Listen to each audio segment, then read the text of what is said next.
Some small business operators in St. Catherine say they're bracing for the impact of the weekend lockdown on their establishment.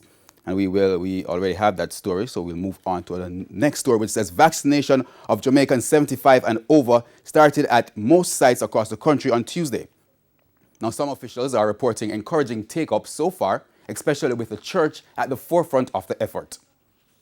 Day 2 of the COVID-19 vaccination program for people 75 years and older, and the people are turning out, at least based on what we saw when we visited medical facilities in St. Anne, Clarendon and St. Thomas. Look at in Kingston, Prime Minister run to it, many other ministers, doctors. So I follow suit. No pushing, no shoving. Everybody has been very cooperative and the surroundings are nice. Sanitized. As you turn, it's sanitized. So all in all, it has been a very good experience. Dr. Kimberly Scarlett Campbell is the Chief Public Health Officer for Clarendon. She gave an update on the vaccine program for the over 75s in the parish so far. Some of them, probably had some challenges with the online system, so they're coming out and the team is assisting them as to how to register. So, we have up until today to do it without the electronic system.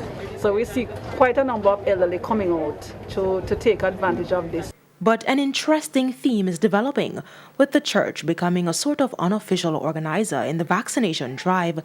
Several of the senior citizens who spoke with our news team had a similar story about how they got registered or reached the facility. Well, I've got through my minister. He pick up the names, the elderly, pick up the names and send them in, which will make it quite easy for us to come. The St. John's Anglican Church. Member of the church. She made the appointment for all the elderly people in the church. And she rang me up and told me to come here today at 3 o'clock. In the meantime, the government had indicated that close to 100,000 people aged 60 and older could get $10,000 if they take the vaccine.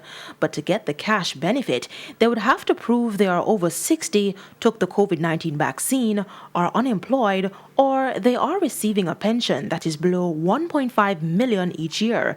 We asked some of the senior citizens if the conditional cash transfer was taken into consideration when they decided to take the vaccine. Well, I don't have to get paid to take a vaccine. I don't have to get paid for that. I'll just decide my mind and do it. Okay. Yeah. So what encouraged you to come and take it? I love my life. Kodian Barrett, TVJ News.